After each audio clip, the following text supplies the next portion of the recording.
hoping this thing's on. Um, we're gonna let it sit, let the live stream sit for like 5-10 minutes. Hopefully, people are gonna be trickling in there and in here. Um, yeah. So hang tight for like 5 minutes. Let people come in, and then we're gonna get started.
One, one, one, one.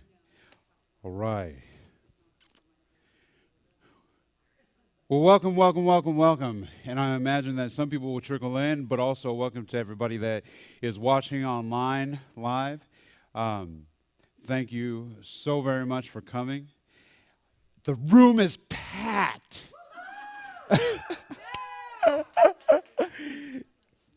The room is packed with people I care about. And anyone who comes, I care about you. Anyone who is online watching, I care about you. This is a forum that is very important to me. And I want to thank Pastor Bill, Morello Christian Hills Church, for allowing me the opportunity to share this because it is absolutely something that is dear to my heart. So most people know that I had an episode about 3.5 weeks ago almost. Time flies by really fast. And one of the things that I just wanted to share is a part of who I am, and I'll do that here in a moment, but also just to point out, when you go to the doctor, usually sometimes you're seeing a doctor that has no idea what you're going through and doesn't have any personal experience with that. And that could be pretty frustrating because you're just there to be diagnosed and then to pay a fat bill. And how do I know? I've been there. And I felt like I was there when I was in the hospital a few weeks ago when the doctors weren't listening. And at any rate, I say all that to say, I have a traumatic brain injury. I have a disability. I've had it all my life pretty much, apart from being a teenager.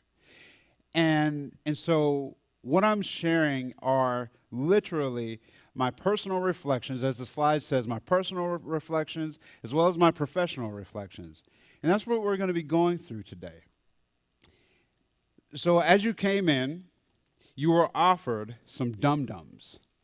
And hopefully nobody said dummy, because I don't want you to feel like a dummy, but I guess being called a dummy is better than being called sucker. Ha, ha, ha, ha, ha. Now,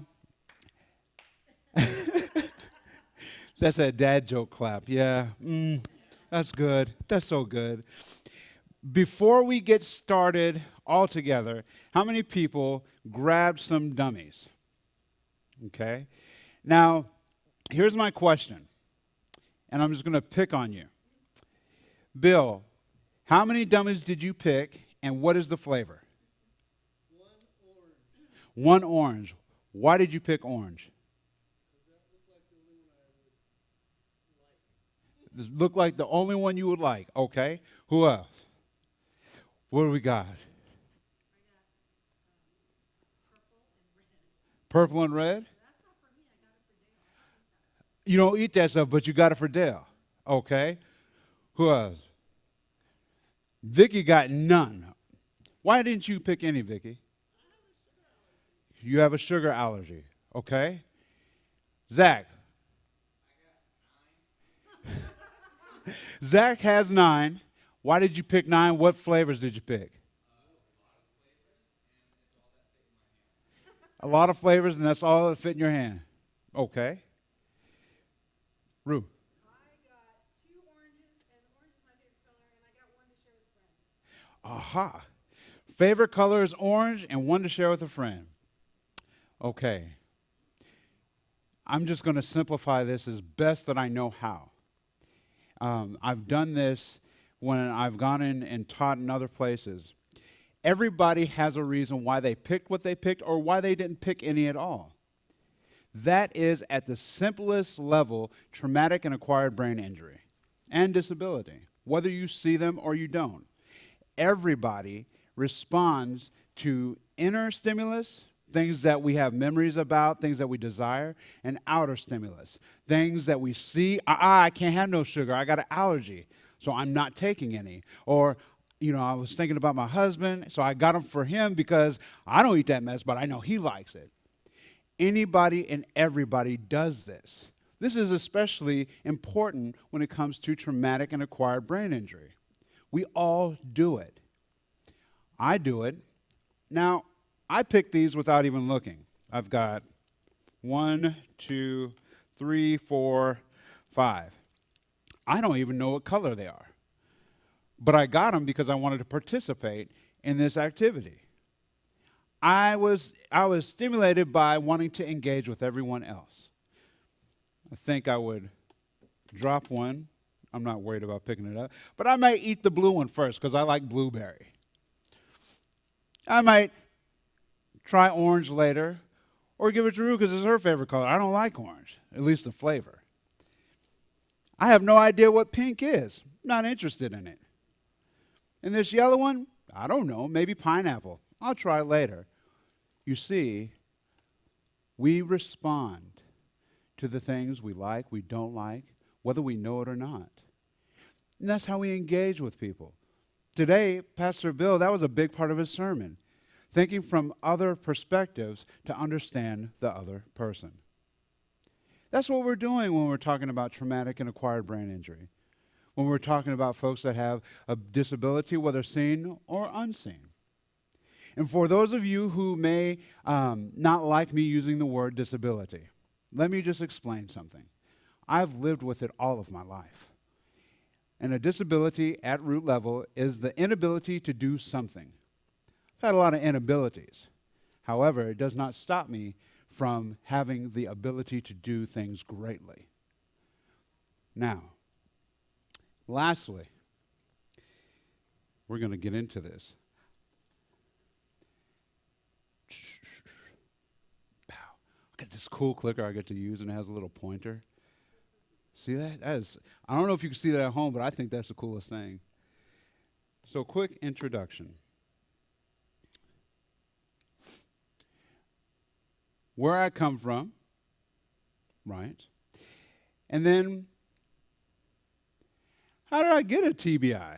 That's important too. Most people don't want to talk about how they got their TBI or acquired brain injury altogether, or even that they have a disability. I want to help people be more comfortable about talking about these things openly in public. And lastly, I'm not going to ever tell you that I know exactly what you're going through. Even if you yourself have a seizure or have epilepsy or whatever, I'm not going to tell you, yeah, I know exactly what that's like. I don't walk in your shoes. I just don't. I just walk the path that you're walking on.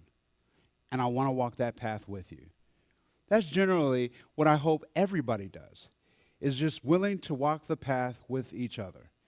Not to claim that we know exactly what each other's going through, but just walk the path. So,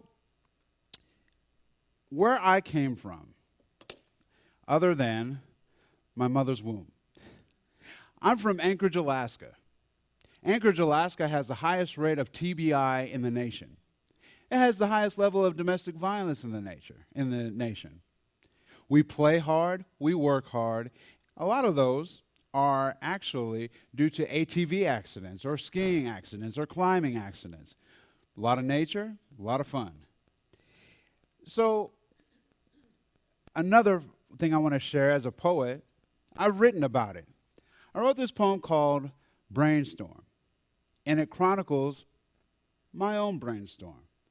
Remember how I said earlier, it can be frustrating when you go to a doctor that has no clue what you've experienced, but only wants to diagnose you? I don't want to diagnose anybody. I just want to listen and do my best to help. And so this is my attempt in doing so. When I was 10, the earthquake came. It shook everything I had ever known and stole everything I had ever hoped for in a normal life. It literally shocked my mind. Uncontrolled shaking, movement so violent you would swear my muscles had ADHD. You see, the friction gave me a fever. So at the age of 10, I was clinically diagnosed with epileptic seizures. But I was just a little boy who wanted to go outside and play. Knowing what was a part of my life now, I thought maybe, just maybe, if I could summon up all the power of He-Man, I could conquer over the darkness of my gray skull and make this darkness go away from me. But even with all the imaginary power that a 10-year-old could have, I was always brought back to the reality that left me feeling like there was no victory, no way, no rest for me. And before I even knew the word, I didn't have any reciprocity for the life that I had been given. But I kept on living, hoping that one day that I wouldn't have to live vicariously through the mind of others, who didn't have to mind their mind because their mind was just fine. But their mind, it was not mine. So I prayed day and night that God would take the pain away. Dear Jesus, please make me like the boy who you healed in the Bible who had epilepsy too. I promise I'll be good. I promise I'll listen to my mom and dad. And I promise that if you just do this for me, I'll always follow you and never look back. I thought maybe my prayers would be heard like the speaker at summer camp, who told a story about a boy who couldn't stop wetting the bed. He said he prayed really hard that he wouldn't have to live with the embarrassment any longer. So one day he prayed, and God, he took his shame away. And that day at camp, he told us that God would do the same if we just prayed. So you know what I did. Without delay, I began to pray every single night and every single day. But every single day I prayed, 10 more of those were like bullies that just wouldn't leave me alone. They always hid in the shadows, ready to hit me with another seizure. But even then, I prayed that there would one day just be a procedure that could take this pain away. It was like living the reality of Langston Hughes' poetry. My dream was deferred, but all I can do was dream and hope that one day it would become a reality. But all it seemed to be was my nightmare, a malady. And as I grew older, I began to ask different questions about why me? Like, why me, the one that has to carry such a burden that has stolen away my days, that has been the stigmata of my existence? But one day it made sense. I haven't been the same since. My malady is the Lord's grace illuminating who he has created me to be, in spite of sin's mark on me. All that I've ever been and all that I'll ever be is because of God's grace upon me. You see, I shouldn't be here, and looking in the rearview mirror of my life, that's pretty clear. But what's even clearer is why I'm here now, in the here and now, because his story is greater than mine, and my story is significant because of his amazing grace. And because of his amazing grace, I can run this race. I'm a college graduate. I'm an advocate. I'm a scholar indeed. And even with my everyday brainstorms, I will not let them impede my destiny. I'm a warrior who is proud of his battle wounds because they have allowed me to forge my battle cry. So you see, I will remain strong even when the days go long. For it is in Christ alone that I find my rest in the midst of my brainstorm. So you see, thank you. Thank you. I understand the possible suffering that comes along with any type of disability, let alone seizures. I'm not here to tell you that I have the answer. I'm here to show you who I follow, who is the answer, and I'm here to tell you that I'll walk with you the best that I know how. But I just want to give practicality to a pretty impractical and very much rat's nest of life. How do you do it? I'm glad you asked. So, I wanted to first go into what and how you get it. A traumatic brain injury, an acquired brain injury. Traumatic impact generally is contact, falls, sports, or against an object. I'm pretty sure I had some brain injury before I had brain surgery. One time at youth group, I had this great idea. Get in the bottom of those rolling carts. They're like the industrial carts. And I had a friend push me. And everything was fine until the friend let go. And my head met the concrete wall. I got up. I was young enough to be like, I'm fine. Pretty sure I had a concussion. I just shook it off like any young man or young woman would. I'm okay. But these are the things that happen. Then you have the opened. Generally a skull fracture, a gunshot, stab wound, anything that is able to penetrate your skull. That would be an opened traumatic brain injury. And then you have closed. Contusions of the brain, lacerations, intracerebral hemorrhage, or bleeding, such like a stroke, blast effect, which our servicemen and women know well about, just that reverberation that goes in, that surpasses the skull. Again, car accidents and sporting events. There's a young man who took his life in the NFL some years ago, and it made the headline news. And they couldn't understand why he took his life. After they did a autopsy and looked in his brain, he had what was called chronic traumatic encephalopathy, or CTE. Chronic traumatic encephalopathy is tau protein that attacks the brain and eats it like a cancer. I had a couple of people on my caseload in Alaska that suffered from that. And so when they came in, they generally were thankful that I understood you can be what you need to be, and you don't have to worry about how your brain is really making you do some things you really don't want to do. So that would be the closed. And I messed the quick introduction. I went back too much. Aha. There we go. What is it and how do you get it? And what is it continued? Traumatic internal. That's going to be a lot of your stroke. Things like, not a lot of your stroke, but strokes, or even things like meningitis, right? So meningitis, I have a friend who, her sister was born, had meningitis, causes high temperatures. It literally can cook your brain.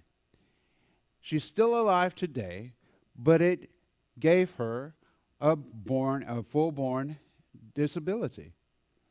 These are things that happened. And these are things that can happen generally at any point in time in your life. I tell you this not to scare you, but to just bring the reality of brain injury. That's all. Not that you're going to get it. Not, well, if you've had it, I got to treat you different. But that these are just the realities. And then we have a non-traumatic causes. They tend to occur with, again, a stroke or neurotoxic poisoning, which can be digesting or ingesting things that you really shouldn't ingest. I met a young lady who used to do whippets. You know, see little CO2 cartridges that go into your whipped cream maker, and what they do is they inhale it in order to have this little high that goes on. And what she didn't account for is the piece of metal that she was ingesting when she would do these whippets. And so her body ended up having neuropathy in her arm and just different things that made it a whole lot harder for her. But that would be right down here. Lack of oxygen to the brain, hypoxia. That's what she suffered from. Hypoxia as well as anoxia. Whoop. Lack of oxygen to the brain and to the body. It damaged her body because she was starving her brain of what it needed, oxygen. Those things also happen. Now, here is the objective. I wanted to make sure I got that out of the way so that we have a good idea of what traumatic brain injury is, how it can happen, so it also opens up for discussion. Because it would be amiss for me to just go into this without giving a strong platform of what traumatic brain injury and acquired brain injury is. The objective of this presentation: define what I mean when I use the word traumatic in context of this presentation, define and show what it means to be a tangible present in a traumatic world, describe 2 ways of what it means to, quote unquote, be with the ones you serve and that you care for, and elaborate on how our past, present, and future influence and or direct our trajectory in life in a traumatic world. And then Q&A. The part you're all waiting for. Oh, by the way, for you, those of you at home, when we get to the Q&A, you're more than welcome to type into the comment section. I got my guys back here, and they'll write them down or read them out, and I'll do my very best to answer the questions. If I don't have the answer, I'll tell you I don't have the answer, but I'll also do my best to find one, the best that I know how, for you. All right. Now, who are you? Who are we? Now, it's important to know first, how does traumatic and acquired brain injury affect us in a community? We have people that we love, those that are our family, those that we know, and people we just pass by where we say something's wrong with them, and I'm not quite sure what that is. So I want to just point out, according to the CDC, what they do say about traumatic and acquired brain injury. Now, 230,000 people are hospitalized and survive a year from traumatic and acquired brain injury. 50,000 people will pass away from that a year. It may seem like a drop in the bucket, but that's pretty big. And 80 to 90,000 people, myself included, will live with a permanent disability. The WHO continued. Now, we all know this. Most people, all they want is dignity, respect, and care. You know, just treat me like a human being, and I'll be happy with that. That's what we all want. And that's not always how we receive it. I don't always receive it. And to be honest, I don't always give it well. I am flawed. But I want to get better. Just like you want to get better. And just like all of us want to get better at that. So, an example. Again, Kim is not her name. It is just protected so that way I don't put anybody's stuff out on Front Street. When I was a substance abuse counselor in Alaska, substance abuse is huge in Alaska. It's definitely huge all over the nation now. But she was going through the steps of getting out of the program. We had this program called Stepping Stones, and it was the one program in Alaska that allowed for both mothers and their children to come to go through the step process. And it was one of the programs that you have to be court ordered to be in. One day she came to me and she said, I want to go see this person that she really liked. It wasn't a good relationship at all. And I knew that if she went and engaged with this relationship, she was, for lack of better words, going to fall on her face. And so I went to my supervisor and said, I'm really concerned that if she does this, this will happen. And my supervisor reminded me, well, William, she can really do what she wants to. But you got to sign the paper for her to go, and you just do your best. And so I went back to Kim and I said, listen, I do not think this is a good idea. I'm concerned for you. But what you should know is that when you come back, or when this happens, when, for lack of better words again, when you fall on your face, I'm going to be here with my arms wide open. Just know that though I don't agree, I care about you. And she went, and she came back. And what happened, as I said, might happen, it happened. But she knew that she can come back. And she knew she had somebody that cared about her enough to say, I don't need to told you so. just let's keep walking. Don't need to beat you over the head. Nobody really wants that. I mean, I've been beat over the head from seizures, so I don't want to beat anybody else over the head. Now, we're a community who have been directly and indirectly affected and affected by the challenges of living with a disability, those seen and those less visible. What does that mean? Here in Martinez, as when I first came here, I went to the gas station, and there was a man standing outside, and he was going through some stuff. He was talking to himself, and I kind of knew what was going on. It doesn't bother me. I'm like, okay, that's mental health. And I went inside, and the store, the people that worked at the store, don't talk to him. He's just drunk. I said, no, he's not. He's not drunk. He's dealing with mental health. That's what that is. Well, how do you know? And he gave me the opportunity to say, I've worked in the mental health field for over 30 years.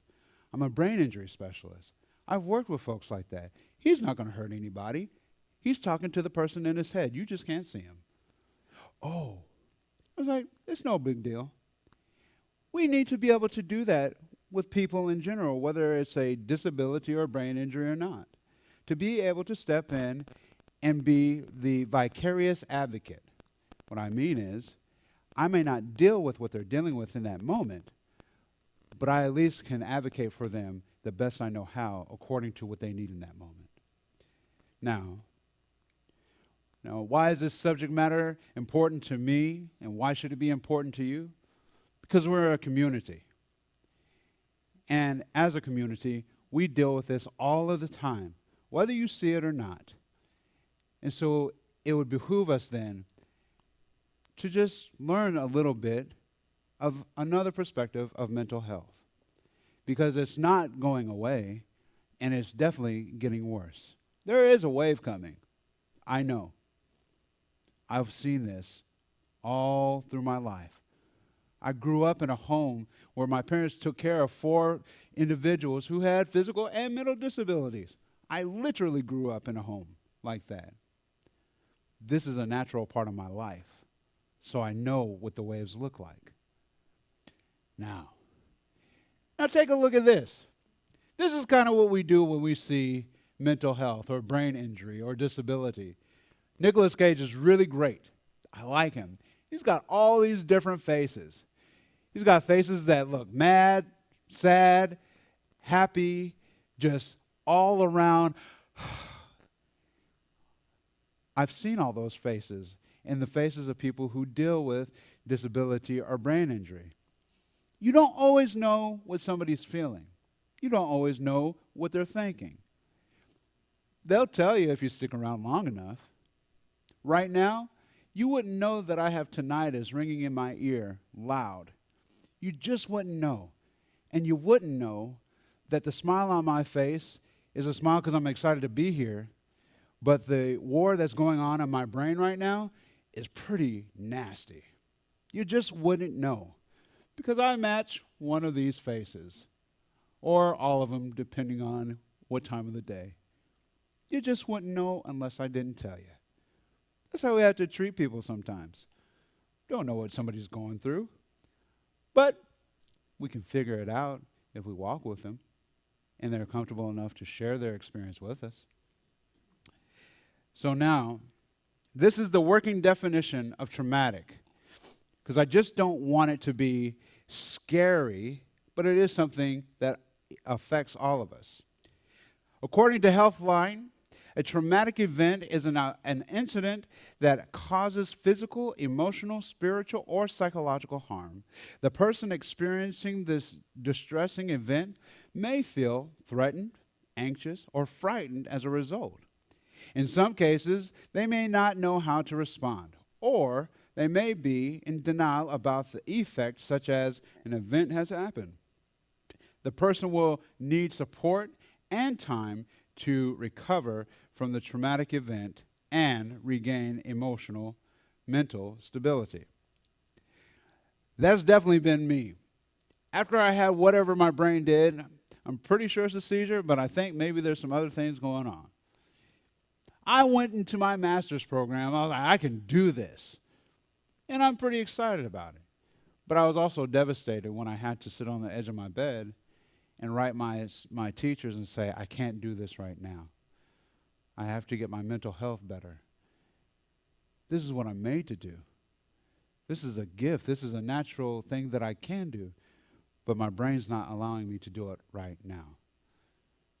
And so I want to stick around in the long run, not just for the short run.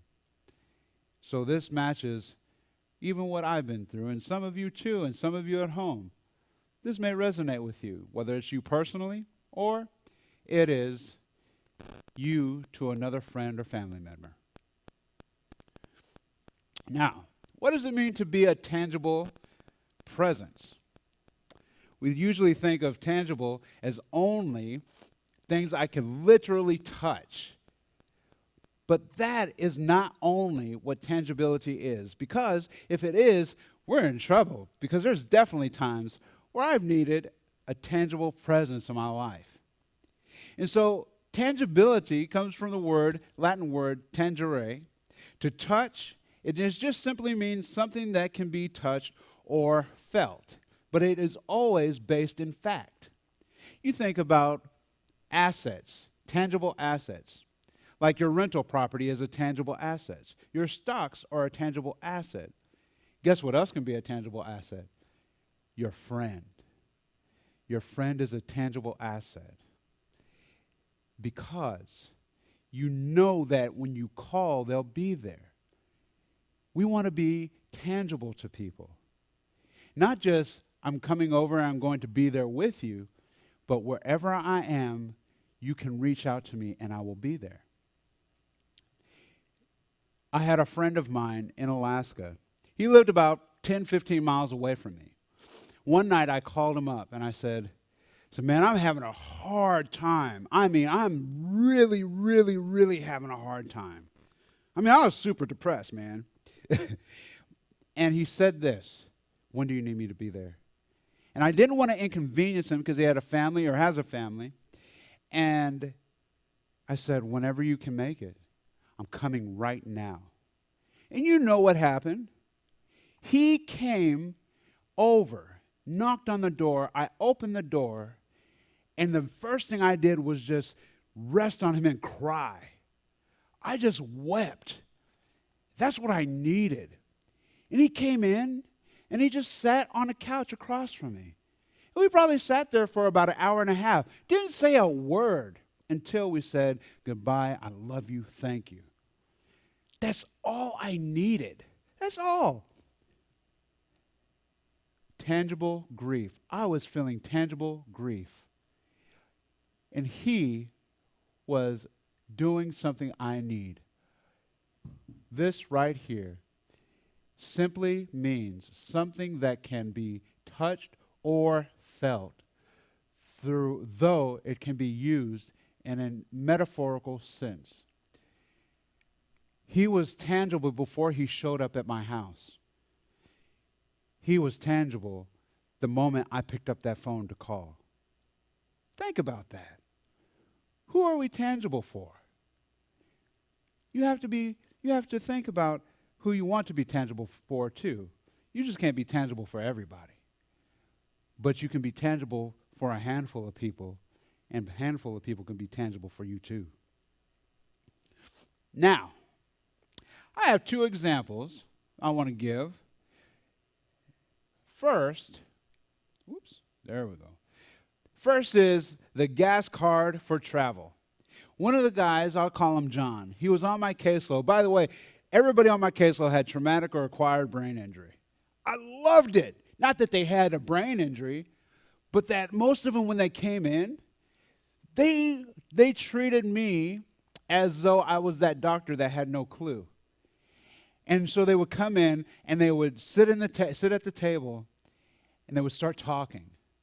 And then all of a sudden, they would have a bloop because of brain fart, funk, whatever you want to call it. Their brain injury didn't allow them to engage. And you know what they felt? They felt shame. A couple of the guys would cry.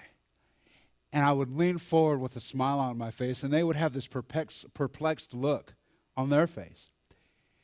What are you smiling about? You're in good company. I have a traumatic brain injury too. I may not understand fully how it is for you, but I walk the same path. So whatever you need to do, whether it's yell, scream, cry, laugh, you're welcome to do that here. It's a good place to do it. And so they did. Now, gas card for travel. This man, John, I'll call him John, he lived in Anchorage, Alaska. He had a home in a far off place in Alaska, right? But he also dealt with agoraphobia, or the fear. He had a huge fear of just going outside of his home. And so what he would do is he would take this long trip. It would be about 400 miles one way. And if you have ever worked with Medicare, Medi-Cal, you know that they're pretty staunch about not giving any money for travel unless they say so. And so this case was no different. They wouldn't give any money for travel. Well, because we're in Alaska, and Alaska has a lot of TBIs, there is grant funding for that. And we had some grant funding, but my supervisor wasn't excited about, giving $400. And so I had to advocate for him. Great, happy to do, because he was always on his goals. He was always doing everything that he could. No problem. And I said, look, if we can't get the full grant, can we at least get partial grant and get him at least halfway there, and we'll find the money somewhere else. And so finally my supervisor, after showing her the documentation of how he was doing and what he was doing, said, okay. And he got the partial funding. And we found the money somewhere else. That was really important for him. He really needed to get out of the city. And he went. He took his cat, which is his emotional support animal, with him. That's important. Now, this next one, this man is named Frank Box. Go ahead and cue that up, brother. His name is Frank Box. He works at Access Alaska, and he is also a traumatic brain injury specialist. He taught me a lot about that, but I want you to hear what he has to say in his own words. What do you think? Gonna eat some? Think? Yeah. There you go, that's my girl. Neuroplasticity is the clinical definition of hope. The brain finds itself when it moves and not before. So it's like when you take a step, you're actually falling until the other foot catches you. So sometimes you need to just start failing forward and then get your feet underneath you as you go. So you got to put yourself in motion to find out where you're at.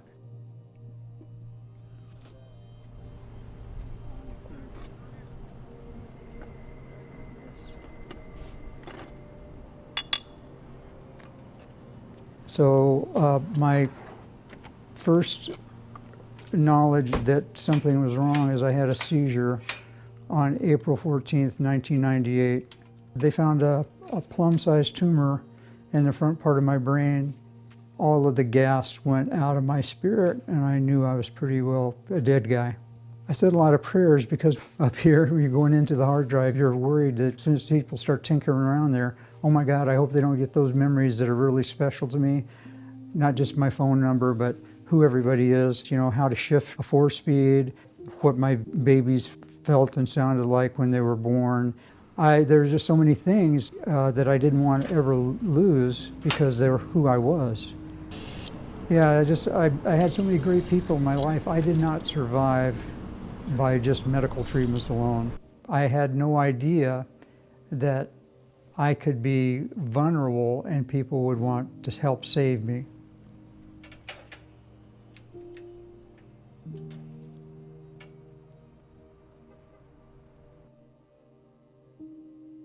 My name is T. Frank Box, and I am a independent living advocate and the durable medical equipment manager for Access Alaska.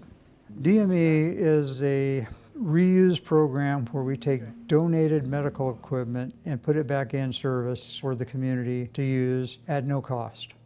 Well, and it's amazing, the people that we help are people in crisis.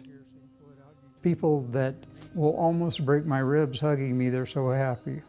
When you can give somebody hope when they have none, that's a great job. Sometimes we just sit and problem solve with somebody and we don't give them anything else except just help them problem solve something that they'd never even thought about doing it.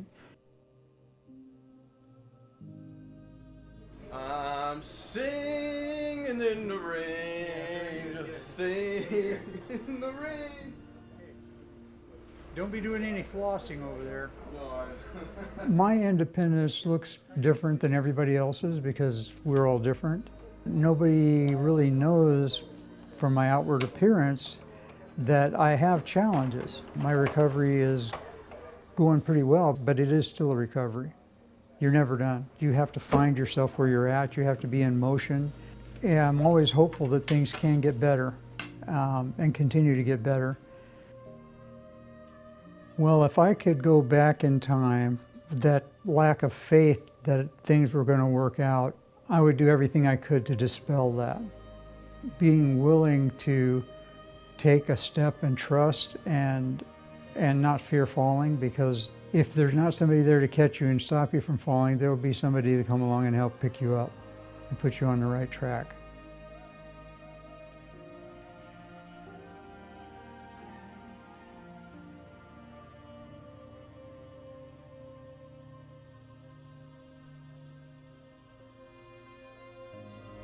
Right on, right on, right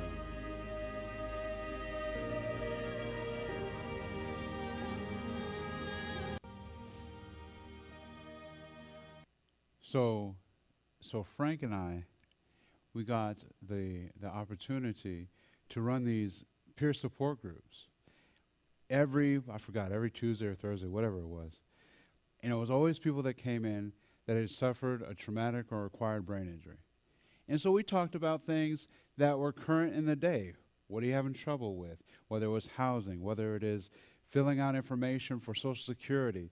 It was always focused around people that could understand you're going through this too, and I'm with you, as well as to challenge. Because sometimes,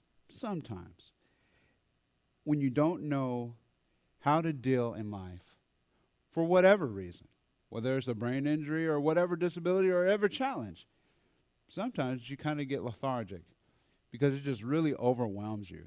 You don't know what to do. And that's the point of him saying, we have community.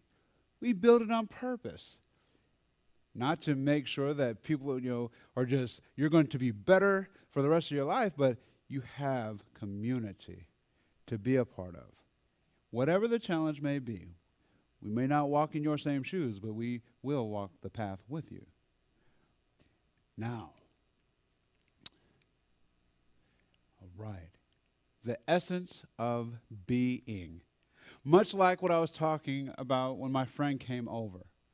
And I just wept, and we just sat, and he just was there being with me. How do you practice doing that anytime, even with people you don't know? Because it's as much important with the people you know and you're building these deeper relationships with as it is with the people that may just be a passerby. So most of us have heard the old adage, practice makes perfect. Well, I would say that it is praxis that makes all of the difference. What is praxis and how is it different in essence from practice? According to the Cambridge Dictionary, the process of using a theory or something that you can have learned in a practice way. So, in other words, I practice harmonica. I'm a harmonica player. I practice how to play, how to bend notes. But I'm able to praxis when I say, just give me the key and I can play. Whatever music that is, whether it be rock, whether it be classic, I can play because I've practiced my instrument. That's the same in life. You practice to get good at something, but it is the practice that allows you to take it anywhere you go. That's so important, especially when we're dealing in relationships. So then, why is that important? 2 examples.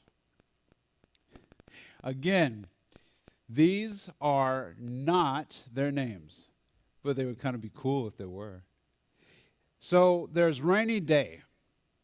And Rainy Day would come in to Access, Alaska often. She had a traumatic and acquired brain injury. She would come in a hypermanic state, or she would come in high off of methamphetamines often. And so she would be very sporadic. She would be very demanding. I need this, I need this, I need this. Her legs would be all puffed up, and she would have open sores, just all the things that come along with that kind of abuse. But when she would come in, when she wasn't on those things, she was a lot more clear. She still needed help, but we could have half of a conversation. Now, what ended up happening is I knew that Rainy Day did not want to see the police. If we had to call an ambulance, the police are the last people that she needs to see first, because it would escalate her, right? So this one day she came in and it already escalated, and we noted that on her legs the wounds actually were infected, and she was more sporadic than she was usually. So I told my coworker, I said, call 911, but tell the dispatch that the officers cannot not be the first point of contact. He knew why. And so then I went back to the front, and I was with Rainy Day. And then I went back and I said, okay, did you call? He says, yeah. I said, did you tell them that the EMTs need to be first? I forgot. Man, I jumped on the phone so quick and called 911. And they answered. I said, my name is William Bonham. This is what I need. The officers cannot be the first. And I told them why. Because she was already escalated. And I knew that there was a good possibility that she was going to escalate further if they showed up.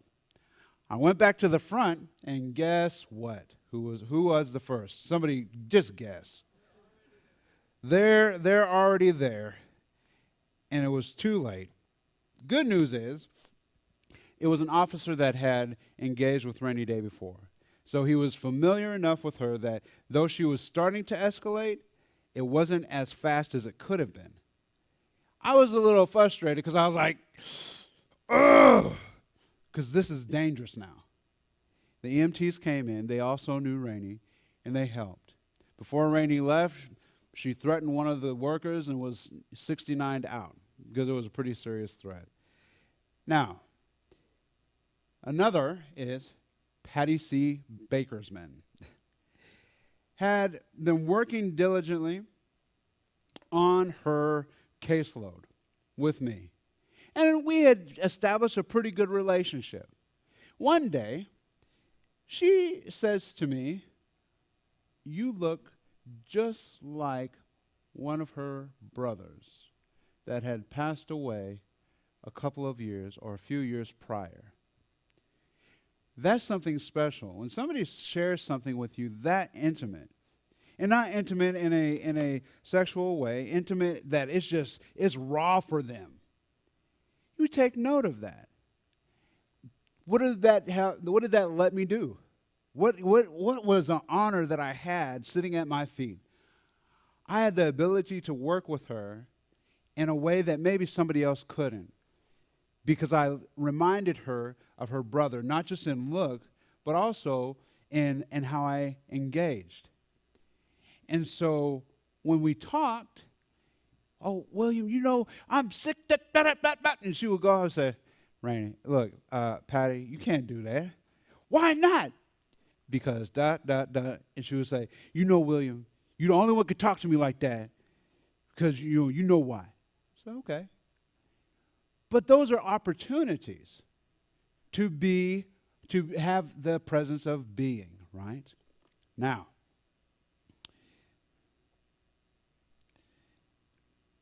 how our past, present, and future influence and direct our trajectory in life in a traumatic world. Now, I have 3, I believe. I'm super stoked about all of these because these are people that I have worked with, I care deeply about, and ever so often I ask about some of them because I have some friends of mine that still work with them. Now, Wilberforce, again, obviously not his name. This guy came in, and he he was the coolest dude, man. He talked like this. Hey, how you doing, William? How you doing? And he had a tumor that was on his neck that distorted his voice box. He didn't care. Didn't care. I didn't either. You know, how you doing? And blah, blah, blah. And we sat and we would share life together. He would start reading poetry to me that he wrote. Aha. There is an open door as another poet. And so we started talking together. And he had this little character named Why-Me, because he always asked, well, why me? Why do I got to go through this? Why this? Why that? Why? And you see, as we started sharing more poetry together, he always had one that he would share. And he was a romantic, and so he would share the poetry with me that he would write back in the day, and he would talk about it. But at the same time, you see, it didn't have to, his brain injury that he had didn't have to dictate who he could become. Having a relationship with him that was very personal, while at the same time a working relationship, allowed for him to see possibilities that he never imagined, quite literally. There's one thing he used to say, and he would just say stuff. He would cuss, and he would be like, I'm sorry. I'm like, it's cool, man. Like, just speak your mind. I ain't worried about it. And he would get upset, and he would say what you mean what you say. F all the BS, ain't got time today. You can imagine. And I care deeply for him. If you were to look in my book, in my first poetry book, you would see Why-Me, a friend of mine. He has that book. He impacted my life as much or even more than maybe I impacted his. The present. Now, make sure I'm not missing anything. The present, actively engaging with our community to let them know what we are willing and desiring to do with them, but not for them, to further their desires to have their essential needs met, essentially for those who have the necessary means to communicate it for themselves.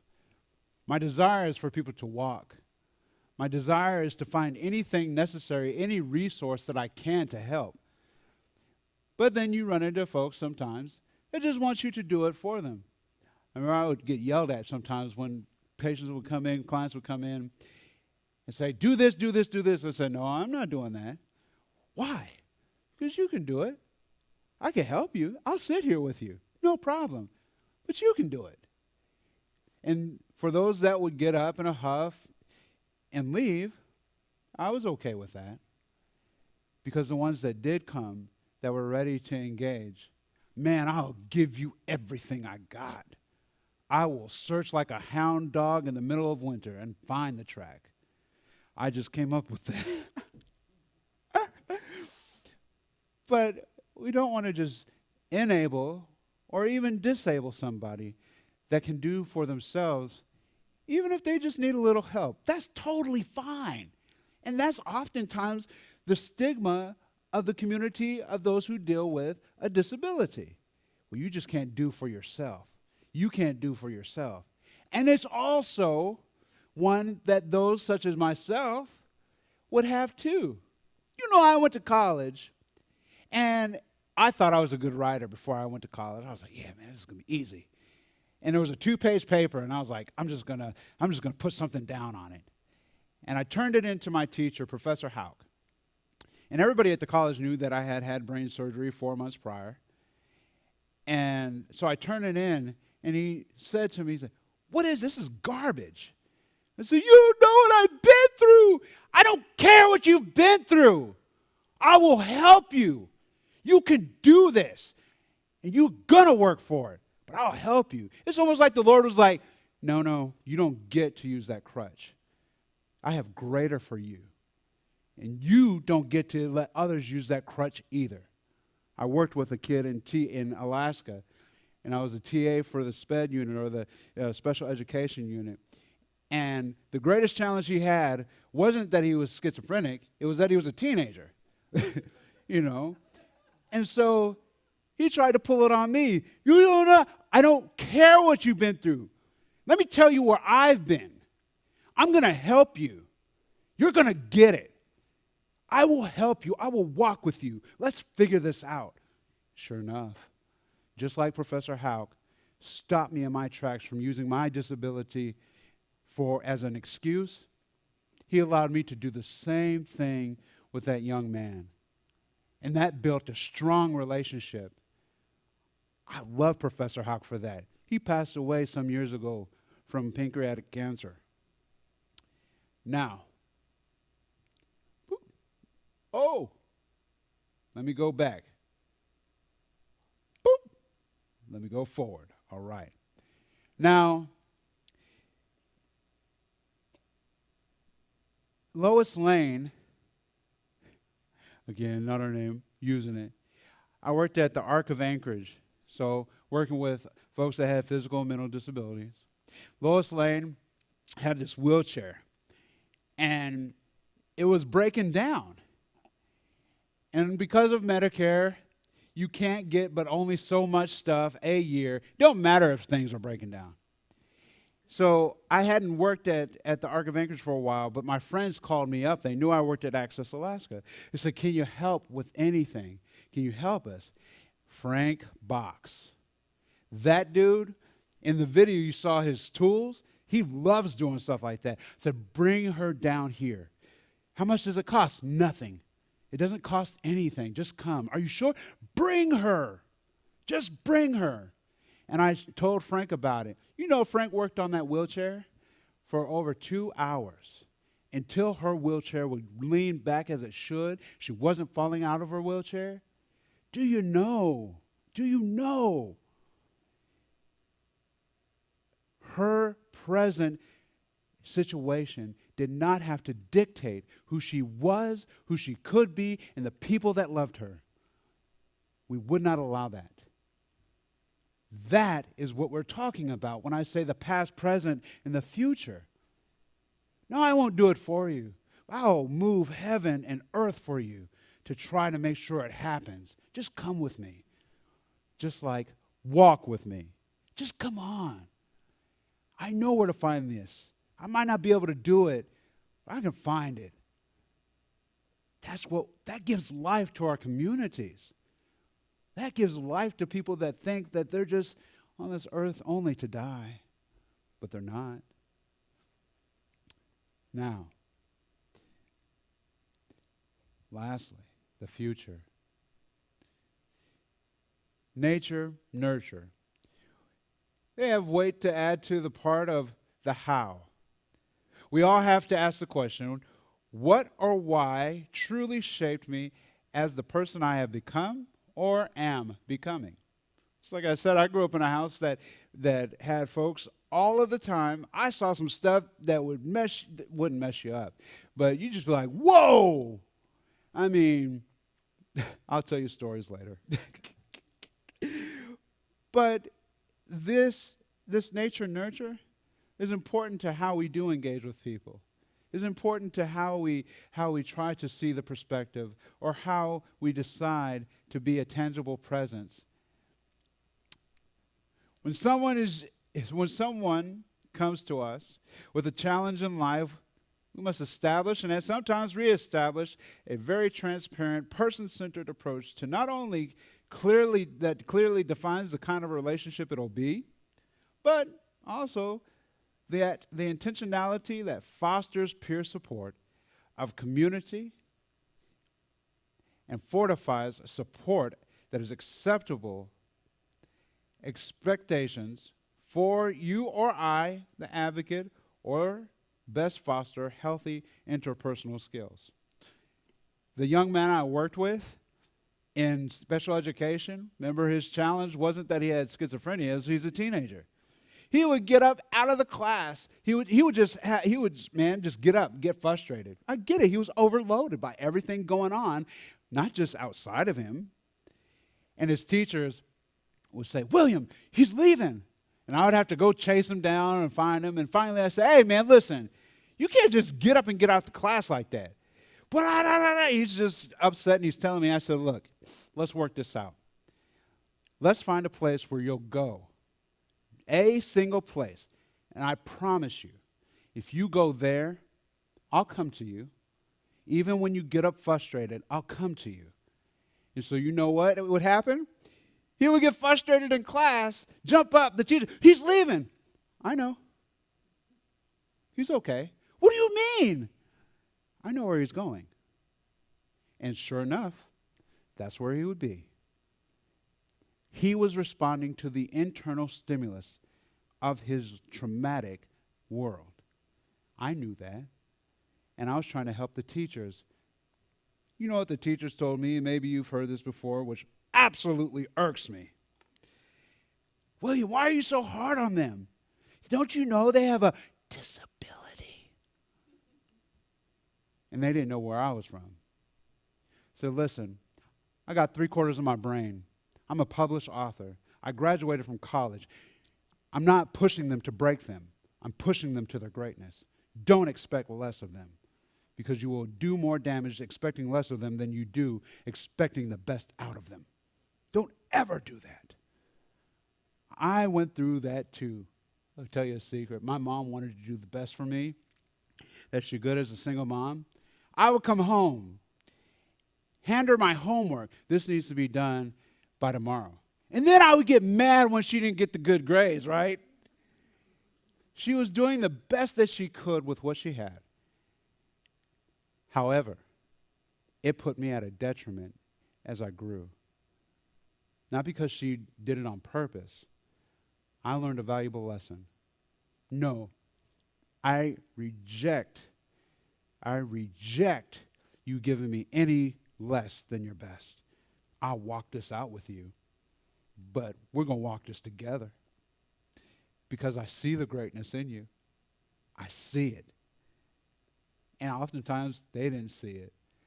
So I walked with them until they did. Now, those are their interpersonal skills. Whoop. I like to say it like this. People are people. I'm a people too.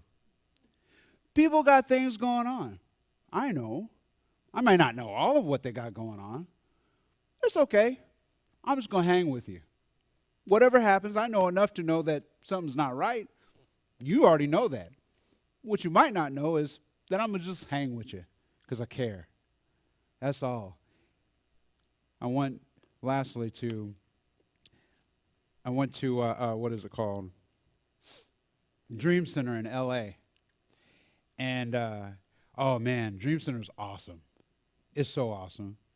And we're walking going out on the street, and they would hand out hot dogs and different things, and there was these kids that were there on a short-term mission trip, right?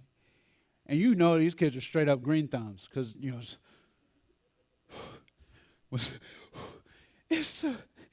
and I see them, and I'm like, oh, these kids are, whew, I remember how that felt. And when we get back to the Dream Center to debrief, I said, listen, you guys are going to get hurt because you're sticking out like a sore thumb, and you're making the people around you more nervous than you are helping.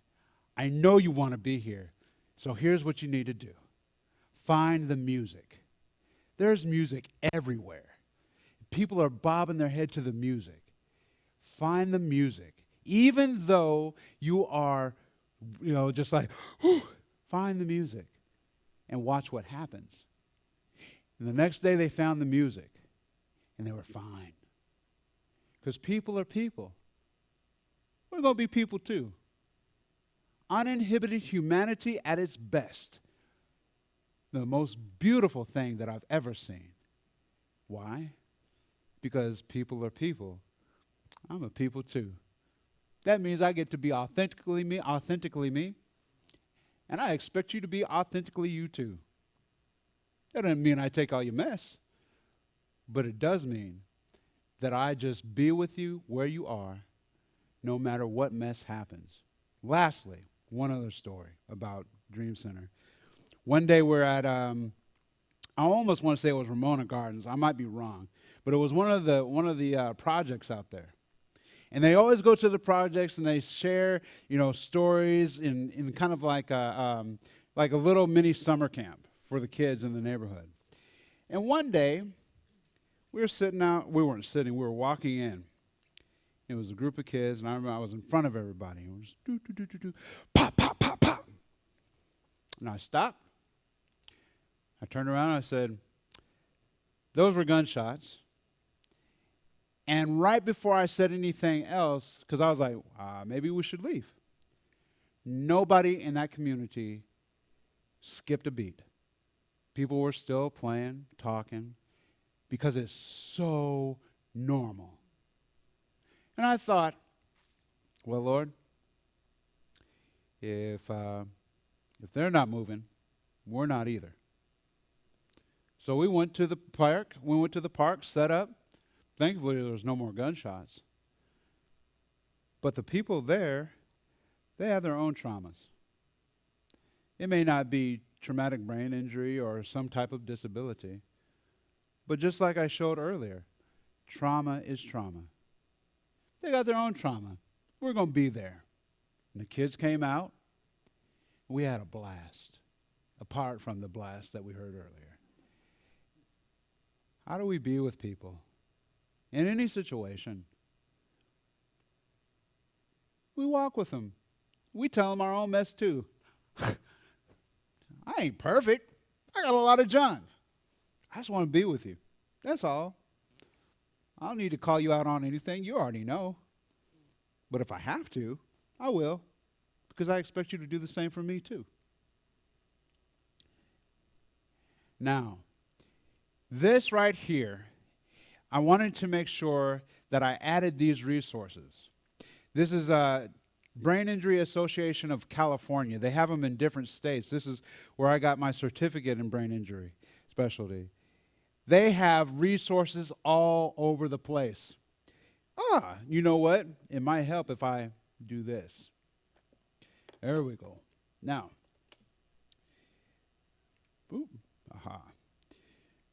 right here, Brain Injury Association of California is small, but you can go onto their website and they have all types of support. Now, because we're in the middle of this pandemic, some of those supports, they may not be available. But the least you can do, whether it's for yourself, a friend, family member, you can go on their website and you can find some resources.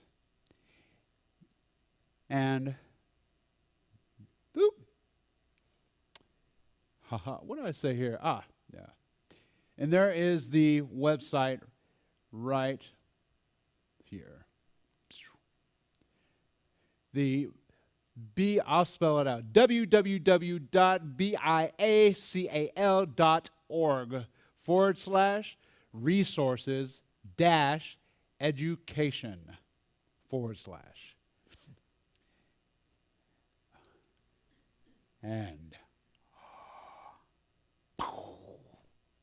And that has been the progression of an independent living in a traumatic world, personal reflections of a professional and lived experience. Now we have Q&A, if you have any.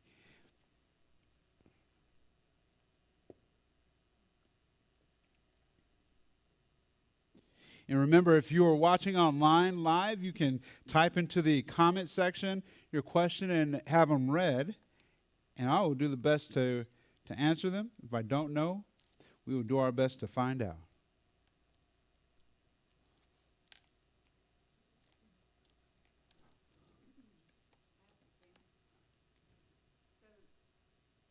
So that last incident you talked about at the Dream Center with the gunshots and just keeping moving. So I'm kind of trying to translate that into my life as a teacher. You know, like sometimes you have to stop and help someone out, and Mm-hmm. sometimes you can just kind of keep rolling and sort of pull the person aside, just kind of quietly. So, what are your thoughts about that, like in working with groups of people? How is that transferred for you into other? Have you had that come up before, like in other situations? Yeah, I think one of the things, especially in a group setting that isn't, in the middle of a place where those things happen all the time, is developing a relationship with students, especially even if they're the continued, like they're always doing something, pulling them aside and saying, one, you're not in trouble. Because anybody that's just being pulled aside saying, I'm in trouble. You're not in trouble. I'm not mad. I wanted to pull you aside and give you the respect of not embarrassing you in front of your friends and just talking with you. That has been the most helpful. There was a young man I worked with named John in Oakland, and John lied all the time. He lied all the time. But, and people would tell on him. He'd do something. Ooh, it was John. And so I would pull John aside, and he would be mad. Like, I'm in trouble. I said, you're not in trouble. So just be honest with me. Did you do it? No, I didn't do it. And finally he started saying, yeah, I did. And my promise to him was always, if you tell me the truth, I promise you're not going to be in trouble. There won't be a discipline. And over time, of kids seeing John being pulled aside and knowing that that's how I did those things, it was an affirmative discipline. I just want to know you're okay. What's going on with you? Then more of the class, they didn't feel like they needed to call him out or anybody else out, but knew that you cared enough to give that dignity, respect, and care to each individual student, but that you're still going to have to handle some business. Like one other, when I was working at Campfire USA, the Title I school is all these little kids, and little kids just do stuff, man. And some of it's really funny, and then some of it's not. Like the day that there was this little boy that kicked this girl in the face on the playground, and I had to talk to him. I said, "Did you kick her in the face?" I had seen it. No. Did you kick her in the face? Yeah. Okay, one, thank you for being honest with me. Thank you. Now, second, I got to tell your parents. I said, no, the first thing I'm going to tell them is that you were honest with me, and they should be proud of you. The second is I'm going to let them know what you did so that when you come back, you just know that's not what we do, and everything's okay. Tomorrow's a new day. So, yeah. Yes, ma'am. I thought I saw another hand. I was trying to understand what your traumatic brain injury was.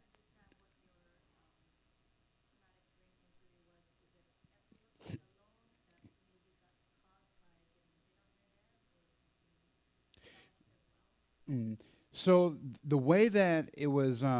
the way it was described to me as a kid, I had a seizure 2 days after I was born, and my biological mom, had said that they pulled me out with forceps and possibly left some scar tissue on my brain. I had no clue about it until I was about 6 or 7 when I had my first seizure. And so regularly, I think, parents wouldn't just need to, when you were 2 days old, you had a seizure, and that's why you're crazy. But there was no need to say anything. And so for me, they had started out as absent seizures, or where you kind of daze out, you're just staring, and then they turned into petit mal, where I would daze out, and then I would say, I'm going to throw up. And I would throw up, pass out.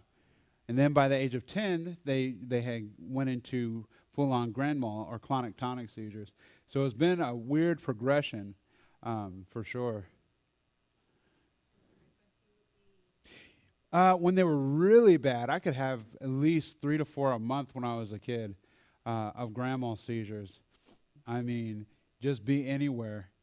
And so in 2005, though, over time, from 2000 to 2005, I've had over a dozen procedures of brain surgeries.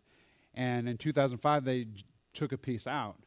And after that, I started having different types of seizures where, you know, the old school tube TVs, when the signal went off, it was all the snow on the TV. That's what it looked like. Just, and I can see it. And I had one in 2005 after I had got into college and been out of brain surgery. I walked into the hospital and walked up. Ma'am, how may I help you, sir? I'm having a seizure. Take a seat. Ma'am, I'm having a seizure. Take a seat. And so I sat down, and my friend said, what is she doing? I said, I don't know. I told her I'm having a seizure. And the last thing I remember was, and I woke up in a bed, you know, but there's over 40 different types of epilepsy as they know now. And so as they do more research, I'm sure they'll find more and how they come on, especially with the different ways in which our society has different chemicals and all sorts of stuff. But they can show up in a lot of different ways. The ones that I experienced the most as of late, besides this, that hopefully it was a seizure, quite honestly, was the simple partial. I could be having a seizure in front of you, you wouldn't know it. Talking, no problem. And still going, you wouldn't know I had one in front of you unless I told you. It's kind of like this. You like roller coasters? Let's pretend I don't. I want to go on a roller coaster so bad, though. So let's pretend you said, William, there's this new roller coaster at Six Flags called the Drop of Death. And you got to go with me. I'm like, I don't know about that, but I trust you. I'm like, okay, I'll go. And we're standing in a mile-long line at Six Flags, and you hear and I hear all the screams, and we see the big roller coaster, and you're getting more excited, and my anxiety is starting to raise. The closer we get to the front of the line, my anxiety is raising even more. Your excitement's raising any more. We get to the front of the line. They sit us in the cart, and we hear the infamous click. I jump, you jump because you're excited. You think I'm excited, but I'm at another level of anxiety. The ride starts to move. We climb to the 300-foot tower. You see all of the world, even Russia. And whoo, I'm holding on, you're white-knuckling it, I'm white-knuckling it. You're having the time of your life, and I'm trying to hold on to mine. We get off the ride after it's all done, and you're like, oh, man, I want to go again. And I'm like, I'm exhausted. I feel like I'm sick. I'm okay. You go ahead. So then you go to the 2-mile-long line now. We got there early. and then you're going through the line. You get to the front of the line. They sit you in the cart. You hear the infamous. It starts to move, and you look to your side, and there I am. I didn't ask to be there, but yet I'm going again. There's been times where I would have, at the height of it, I would have at least 30 of those a day, back to back to back. Nothing I could really do but just hold on and keep moving. That's one of the reasons why, especially when you're engaging with somebody that's just got any disability, let alone epilepsy. One of the reasons why I push hard, because I know death well. I've been dead for my epilepsy one time. Probably got pretty close to this last time. So I push hard because I have something to do on this earth. When you're dealing with people that have disabilities, they're either going to push hard because they know, like, I don't got a lot of time and I just cherish life, or they don't know the life that they have to cherish yet.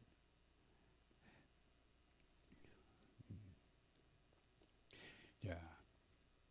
You guys have anybody on the back end? All right. All right, all right. Well then, if there are no other questions, we will indeed wrap it up and finish off this ridiculous, amazing food that Kendra, Amaya, and Savannah Kofe just got rounded up. I'm so thankful for them because I'm not a planner like that. I'm just not. I'm a big picture, like, here we go. And so I was really thankful for everybody that really, really helped me. Otherwise, this is not possible to do. I just don't, I do this. You know, I don't do that. Yeah. Have you ever done this presentation before, or was this your first time doing this presentation? No, I would go, when I worked at Access Alaska, I would go to doctors' offices, I would go to the homeless shelters, I would go to the school district. And what was funny, so I'm glad you asked that. When I would work with folks that had traumatic and acquired brain injury, they would ask me, William, I need some help. I need some therapy. Can you help me find somebody? And I call these counselors, and I would say, hey, do you have somebody that's willing and able? You got to say that. Not just do you have somebody. You have somebody willing and able to work with somebody that has a traumatic and acquired brain injury. The general response would be, well, we don't do that. We don't do that. We only work with people that have, emotional issues, relationship issues. And I'm like, these are all fall-offs of that. Traumatic brain injury changes your emotional and physical being. It really does. And so finally I finally got wise to it, and I would ask, when you hear me say traumatic brain injury, what do you hear me say? And every time just about, I don't know. And I said, let me speak to your executive director, please. And I would speak to the executive directors. Do you have anybody that is trained to work with people that have traumatic and acquired brain injury? We don't do that. And they would give the same reason. I said, well, I have a traumatic and acquired brain injury, and I'm a brain injury specialist. And if you would like some training on this, I'll come and train you. How much? I'll do it for free. Oh, okay.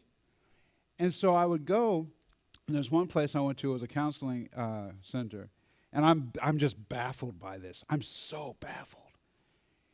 I'm standing before them, and I'm telling them about this, and one of the counselors said, these guys have got doctorates, man.